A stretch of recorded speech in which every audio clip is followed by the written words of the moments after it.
The sky above the dense forest was a swirling canvas of violet and gold, the twin suns of planet Zorith casting an otherworldly glow over the landscape. The air was thick with the scent of alien flora, a mix of sweet nectar and metallic tang. It was here, in the heart of the wilderness, that the fate of two souls from different worlds would intertwine in a way neither could have imagined. Chapter 1: The Crash. Princess Lyra of the Zorathian Empire had always been curious about the lesser-known planets in the galaxy. Her royal duties often kept her confined to the opulent halls of the Crystal Palace, but her heart yearned for adventure. Against the wishes of her advisors, she had taken a small scout ship to explore a remote sector of the galaxy. But something had gone terribly wrong. A malfunction in the ship's navigation system sent her hurtling toward an uncharted planet. The last thing she remembered was the blaring alarms and the blinding flash of light as her ship crashed into the dense forest. When Lyra awoke, she was lying on a bed of soft moss, her body aching and her vision blurred. She tried to move, but a sharp pain shot through her leg. She looked down and gasped. Her leg was bent at an unnatural angle, clearly broken. Panic set in as she realized she was stranded on an unknown planet, far from home. Chapter 2: The Stranger. Miles away, Ethan Harper was hiking through the forest, his backpack slung over his shoulder. He had come to this remote area to escape the chaos of his life. A former medic in the military, Ethan had returned home only to find that his fiancée had moved on without him. Heartbroken and disillusioned, he had retreated to the wilderness to find solace. As he walked, he noticed a strange glow in the distance. Curiosity piqued. He followed the light until he stumbled upon the wreckage of Lyra's ship. His eyes widened in shock as he saw the alien vessel, its metallic surface shimmering with an iridescent sheen. And then he saw her. Lyra was unlike anyone he had ever seen. Her skin was a soft shade of lavender, her hair a cascade of silver strands that seemed to glow in the sunlight. Her eyes, large and almond-shaped, were a deep, mesmerizing violet. She was the most beautiful creature he had ever laid eyes on. But she was also in pain. Ethan's training kicked in, and he rushed to her side. Hey, it's okay. I'm here to help," he said, his voice calm and reassuring. Lyra looked up at him, her eyes filled with fear and confusion. Who are you?" she asked, her voice melodic but strained. "My name's Ethan. I used to be a medic." "Let me help you," he said, gently examining her leg. Chapter 3: The Healing. Ethan knew that Lyra's leg needed immediate attention. He rummaged through his backpack and pulled out a first aid kit, but he quickly realized that traditional methods wouldn't be enough. Her physiology was different, and he had no idea how to treat an alien injury. As he pondered his next move, Lyra reached out and placed a hand on his arm. "I can help," she whispered. She closed her eyes and concentrated, her hand glowing with a soft, golden light.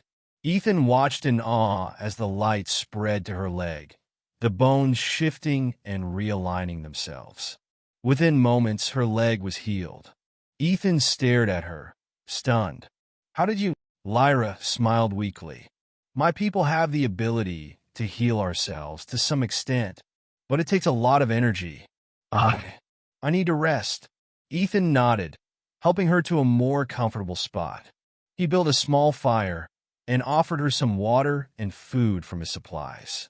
As they sat together, Lyra told him about her world, her people, and how she had come to crash on this planet. Chapter 4: The Connection. Over the next few days, Ethan and Lyra grew closer.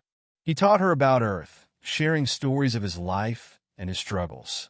She, in turn, shared the wonders of her world, the beauty of the Zorathian Empire, and the weight of her royal responsibilities. But there was something more between them, a connection that neither could ignore. Lyra found herself drawn to Ethan's kindness, his strength, and the pain he carried in his heart. And Ethan, who had closed himself off after his heartbreak, found himself opening up to Lyra in a way he hadn't thought possible. One evening, as they sat by the fire, Lyra turned to Ethan and said, "You've been so kind to me. You saved me, even when you didn't have to." "Why?" Ethan looked into her eyes, his own filled with emotion. Because I see something in you, Lyra. Something I thought I'd lost. Hope. Light. And maybe I needed to be reminded that those things still exist." Lyra reached out and took his hand, her touch sending a warm, comforting sensation through him. "You've been hurt," she said softly. "I can feel it, but you don't have to carry that pain alone." Chapter 5. The Healing of Hearts. As the days passed, Lyra used her healing abilities to help Ethan in a way he never expected. She placed her hands on his chest, her golden light enveloping him, and he felt the weight of his heartbreak begin to lift. It wasn't just physical healing, it was emotional, spiritual. She helped him let go of the pain that had been holding him back. In return, Ethan helped Lyra find the strength to face her own fears. She had always felt trapped by her royal duties, but Ethan showed her that she could be both a princess and her own person. Together, they found a balance, a harmony that neither had known before. Chapter 6. The Farewell. But their time together was fleeting. Lyra's people had been searching for her, and one day, a Zarathian ship descended from the sky. It was time for her to return home.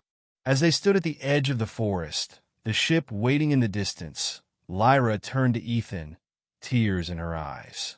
"I don't want to leave you," she said. Ethan smiled, though his heart ached. "You have to, Lyra. Your people need you. But know this, you've changed my life. You've shown me that there's still beauty in the world, even after everything I've been through." Lyra reached up and cupped his face in her hands. "And you've shown me that I can be more than just a princess. I can be me." They shared one last, tender kiss before Lyra turned and walked toward the ship. As it ascended into the sky, Ethan watched until it was nothing more than a speck in the distance. Chapter 7. A New Beginning. Ethan returned to his life, but he was no longer the same man. Lyra had healed more than just his heart. She had given him a new perspective, a new purpose. He began to reach out to others, using his skills as a medic to help those in need. And though they were worlds apart, Ethan and Lyra never forgot each other. In the quiet moments, when the twin sons of Zorith cast their golden light across the galaxy, Lyra would look up at the stars and think of the man who had saved her, just as she had saved him. Their love was a testament to the power of connection, of healing, and of the belief that even in the vastness of the universe, two souls could find each other and change each other's lives forever.